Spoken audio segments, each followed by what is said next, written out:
Hello everyone, welcome to this YouTube channel of CTET cracker. Friend, आज हम English pedagogy के previous year question को discuss करने वाले हैं, जिसमें कि आपको 10 क्वेश्चन मिलेंगे।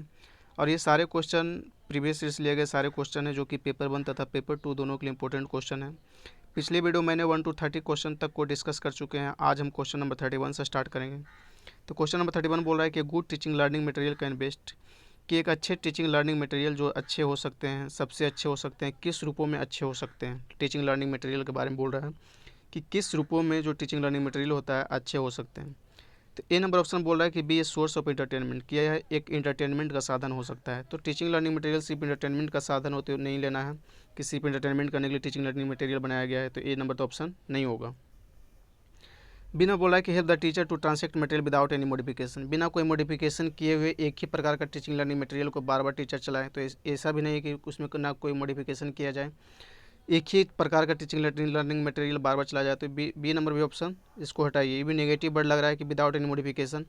सी ने बोला कि help the learners to acquire language, कि लैंग्वेज को एक्वायर करने में मदद करता है। तो सही है कि टीचिंग लर्निंग मटेरियल जो होता है लैंग्वेज को एक्वायर करने में लर्नर को मदद करेगा।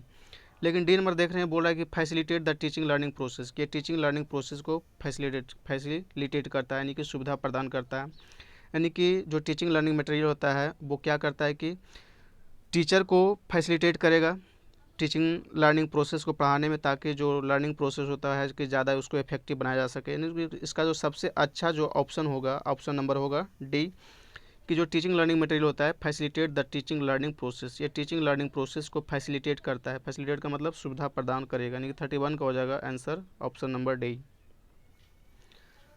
नेक्स्ट क्वेश्चन हम लोग देखते हैं 32 नंबर। 32 नंबर बोल रहा है कि the use of dictionary does not help learner to, कि जो डिक्शनरी का यूज किया जाता है उसमें लर्नर को क्या नहीं मिलता है। यानी कि सिंपल सा है कि डिक्शनरी को यूज करने से लर्नर को क्या नहीं मिलेगा। तो ए नंबर बोल रहा है कि फाइंड आउट हाउ टू से बर्ड, बर्ड क्या कहना चाहता है। तो मिलता है डिक्शनरी से कि बर्ड के बारे में हमको जानकारी मिलता ही है। सी नंबर बोला कि find the meaning of birds, कि बर्ड्स के मीनिंग के बारे में जानकारी मिल जाता है डिक्शनरी से। तो बी सी नंबर तो मिलता ही है। डी नंबर बोला कि check the part of speech of a word, कि पार्ट्स ऑफ स्पीच के बारे में पता चलता है डिक्शनरी से। तो ये तो पार्ट्स ऑफ स्पीच के बारे में पता चलता है, कौन नाउन है कौन प्रोनाउन है, वर्ब है एडजेक्टिव है। लेकिन बी नंबर बोल रहा है कि be proficient in oral communication, की कम्युनिकेशन में प्रोफिशिएंट बनाता है, यानी कि दक्ष बनाता है, यानी कम्युनिकेशन उससे अच्छा हो जाता है। तो डिक्शनरी से तो कम्युनिकेशन अच्छा नहीं होता है। बाकी जो ए सी और डी जो है ये तीनों डिक्शनरी से मिल जाता है। लेकिन यहाँ पे क्वेश्चन बोला क्या है जो डिक्शनरी से नहीं मिलता है। तो इसका हो जाएगा answer number option number B, कि जो डिक्शनरी से ये नहीं मिलता है कि कम्युनिकेशन में प्रोफिशिएंट डिक्शनरी नहीं बनाता, यानी कि 32 का हो जाएगा आंसर बी। नेक्स्ट क्वेश्चन हम लोग देखते हैं 33 नंबर। 33 नंबर बोल रहा है कि an activity that requires a class, एक एक्टिविटी जिसमें ज़रूरत होता है क्लास को to design and present a PowerPoint, कि डिज़ाइन करना है और प्रेजेंट करना है पावर पॉइंट को on the importance of water conservation, यानी कि वाटर कंजर्वेशन पे एक पावर पॉइंट बनाना है इन ए टारगेट लैंग्वेज, वो भी जो बनाना है जो सेकेंड लैंग्वेज बनाना है। इज ए एक्टिविटी, वो किस प्रकार की एक्टिविटी है। तो ए नंबर बोल रहा है कि मल्टी डिसिप्लिनरी का मतलब होता है रिलेटेड टू डिफरेंट सब्जेक्ट, कि बहुत सारे सब्जेक्ट से रिलेटेड हो। तो ऐसा तो नहीं है, यहाँ पे लैंग्वेज का बात है तो बहुत सारे सब्जेक्ट का बात तो नहीं होगा। ये नंबर इसको हटाइए। बी नंबर बोल रहा है साइंस प्रोजेक्ट, ये साइंस प्रोजेक्ट है, लैंग्वेज के क्लास में साइंस का तो बात नहीं होगा। सी नंबर बोला कि ग्रुप एक्टिविटी है। डी नंबर बोला लैंग्वेज की प्रैक्टिस करवाया जा रहा है। तो इसमें देखिएगा कि बोल रहा है कि एक्टिविटी है जिसमें पावर पॉइंट बनाना है, किस पे बनाना है, वाटर कंजर्वेशन पे। तो लैंग्वेज प्रैक्टिस तो नहीं हो रहा है, यहाँ पे ग्रुप एक्टिविटी करवाया जा रहा है, ताकि बच्चा एक दूसरे से ग्रुप में जुड़कर किस पे बना दें, इंपॉर्टेंस ऑफ वाटर कंजर्वेशन पे एक पावर पॉइंट बनाने की। हो जाएगा 33 का आंसर हो जाएगा ऑप्शन नंबर सी, की ये जो एक्टिविटी करवाया जा रहा है ये जो एक्टिविटी है क्या है, ग्रुप एक्टिविटी। नेक्स्ट क्वेश्चन वो देखते हैं 34 नंबर। 34 नंबर बोल रहा है a diagnostic test in English, जो निदानात्मक परीक्षण करवाया जाता है इंग्लिश में, will help the language teacher to identify, वो लैंग्वेज टीचर को उसमें मदद मिलेगा पता लगाने में। यानी कि जो निदानात्मक परीक्षण करवाया जाता है इंग्लिश में, वो उसमें लैंग्वेज टीचर को क्या मदद मिलता है पता लगाने में। तो जो निदानात्मक परीक्षण होता है उसमें स्लो लर्नर के बारे में पता लगा जाता है। जो डायग्नोस्टिक टेस्ट होता है इंग्लिश में, उसमें कौन सा लर्नर स्लो है, कहाँ पे उसको गैप रह गया है सीखने में, क्यों नहीं सीख पा रहा है, तब उसको डायग्नोस्टिक टेस्ट करते हैं, यानी कि स्लो लर्नर के बारे में पता लगाते हैं। यानी कि 34 का हो जाएगा answer number option number B. ये नंबर बोला कि intelligent learner in her class, कि इंटेलिजेंट लर्नर के बारे में पता चला लगाया जाता है। तो ये नंबर तो ऑप्शन नहीं होगा। सी नंबर बोला कि लर्निंग डिफिकल्टी, ये भी नहीं होगा। और डी नंबर बोल रहा है कि द टॉपिक भी the learner has not learn by heart, ये भी नहीं होगा। यानी कि जो डायग्नोस्टिक टेस्ट किया जाता है वो क्या होता है कि स्लो लर्नर के बारे में पता लगाया जाता है, क्लास में कौन सा लर्नर स्लो है तब किया जाता है डायग्नोस्टिक टेस्ट। नेक्स्ट क्वेश्चन लोग देखते हैं 35 नंबर। 35 में बोला कि remedial teaching as part of formative assessment. बोला रिमेडियल टीचिंग जो पार्ट है किसका, फॉर्मेटिव असेसमेंट का पार्ट है, उसका मतलब क्या होता है। तो रिमेडियल टीचिंग कब करवाया जाता है, पहले रिमेडियल टीचिंग कब करते हैं, पहले बच्चे के बारे में डायग्नोज करते हैं कि बच्चा को किस बच्चे को प्रॉब्लम हो रहा है, कहाँ पे प्रॉब्लम हो रहा है, उसके बाद उसको एड्रेसिंग गैप इन लर्निंग, कहाँ पे गैप रह गया सीखने में, तब करवाया जाता है remedial teaching. B number option बोल रहा है कि teaching beyond the textbook, की टेक्स्ट बुक के परे पढ़ाया जाता तो ऐसा तो होगा नहीं, या टीचिंग फॉर गिफ्टेड स्टूडेंट, सिर्फ मेधावी स्टूडेंट को पढ़ाया जाए तो ऐसा नहीं होगा रिमेडियल टीचिंग में। एक्स्ट्रा कोचिंग बाय पेरेंट्स, की पेरेंट्स के द्वारा एक्स्ट्रा कोचिंग दिया जाएगा तो भी नहीं होगा। तो जो रिमेडियल टीचिंग करवाया जाता है किसका पार्ट है, फॉर्मेटिव असेसमेंट का पार्ट है, वो इसलिए करवाया जाता है ताकि बच्चे में जो गैप रह गया है, बच्चा को सीखने में कहाँ पे प्रॉब्लम हो रहा है, किस ग्रुप में बच्चा अच्छे तरीके से नहीं सीख पा रहे हैं, उसको पहले डायग्नोज करेंगे, उस गैप को देखेंगे, उसके बाद हम रिमेडियल टीचिंग करते हैं। 35 का हो जाएगा answer number option A. Next question हम लोग देखते हैं 36 नंबर। 36 नंबर बोला कि second language acquisition is more effective when it. बोला कि जो सेकेंड लैंग्वेज एक्विजिशन ज़्यादा इफेक्टिव बनता है, कब बनता है, मतलब कि सेकेंड लैंग्वेज एक्विजिशन जो ज़्यादा इफेक्टिव होगा, कब होगा ज़्यादा इफेक्टिव सेकेंड लैंग्वेज एक्विजिशन। तो देखते हैं कि ये नंबर ऑप्शन बोला कि इज यूज, जब उसका यूज किया जाता है द बेसिस, किस आधार पे, डिस्कसिंग ग्रामेटिकल कंसेप्ट, सिर्फ ग्रामेटिकल कंसेप्ट पे जब उसको यूज किया जाएगा तब हो जाएगा सेकंड लैंग्वेज एक्विजिशन। अच्छा, तो सिर्फ ग्रामर का बात कर रहा है तो नहीं होगा कि ग्रामेटिकल कंसेप्ट पे सिर्फ यूज किया जाए। उसके बाद देखते हैं बी नंबर बोला कि involves periodic revision work by the teacher and student, कि शामिल किया जाए पीरियोडिक रिवीजन जिसमें टीचर और स्टूडेंट दोनों को, मतलब टीचर और स्टूडेंट, जो टीचर जो स्टूडेंट को वर्क देते हैं उसका रिवीजन करवाया जाए तब हो जाता है सेकंड लैंग्वेज क्वेश्चन। अच्छा, तो ये भी नहीं होगा। इसका देखिएगा ऑप्शन नंबर डी बोल रहा है कि is practice in situation familiar to student, कि इस प्रकार से प्रैक्टिस करवाया जाए ताकि जो बच्चा जिस सिचुएशन में सीखना चाहते हैं उसी सिचुएशन में बच्चा को डालकर जब प्रैक्टिस करवाया जाता है तो कोई भी लैंग्वेज क्वेश्चन ज़्यादा अफेक्टिव बन जाता है। यानी कि इसका हो जाएगा आंसर डी, कि जिस सिचुएशन में बच्चा सीखना चाहे उसी सिचुएशन में बच्चा को डाला जाए तो कोई भी लैंग्वेज को एक्विजिशन एक्वायर अच्छा से बच्चे कर लेते हैं। यानी कि सेकेंड लैंग्वेज एक्विजिशन ज़्यादा इफेक्टिव कब होगा, जब उसको प्रैक्टिस करवाया जाए सिचुएशन फेमिलियर टू स्टूडेंट। यानी कि हो जाएगा 36 का आंसर हो जाएगा option number D. Next question हम लोग देखते हैं 37 नंबर। 37 नंबर बोला कि foreign mother tongue language teacher often face the problem of A class full of reluctant unmotivated learner. बोला कि फॉरेन लैंग्वेज या नॉन मदर टंग लैंग्वेज का जो टीचर हमेशा फेस करते हैं प्रॉब्लम क्लास में, कि जो बच्चे होते हैं अनमोटिवेटेड हो जाते हैं, सेकेंड लैंग्वेज के क्लास में बच्चे क्या हो जाते हैं, अनमोटिवेटेड हो जाते हैं। This can be helped bye, तो जो बच्चे अनमोटिवेटेड हो जाते हैं उसको किस प्रकार से मदद किया जा सकता है, किस प्रकार से उसको मोटिवेट किया जा सकता है। तो यहाँ पे देखिएगा ए नंबर ऑप्शन की यूजिंग मेथड एंड स्ट्रेटजी, कि विभिन्न प्रकार के मेथड यूज करेंगे, स्ट्रेटजी यूज करेंगे टू मोटिवेट, उसको मोटिवेट करने के लिए, and make learning more challenging in class, और लर्निंग को ज़्यादा चैलेंजिंग बनाएंगे क्लास में। तो सही है कि ज़्यादा उसको उस मेथड को लगाएंगे, उस स्ट्रेटजी को लगाएंगे ताकि बच्चा मोटिवेट हो जाए और लर्निंग को ज़्यादा चैलेंजिंग बनाया जा सके। 37 का ये नंबर तो ऑप्शन सही लग रहा है। बिना बोला कि taking the help on academic counsellor, तो बार बार तो आप एकेडमिक काउंसलर के पास नहीं जा सकते हैं, तो बी नंबर ऑप्शन को हटाइए।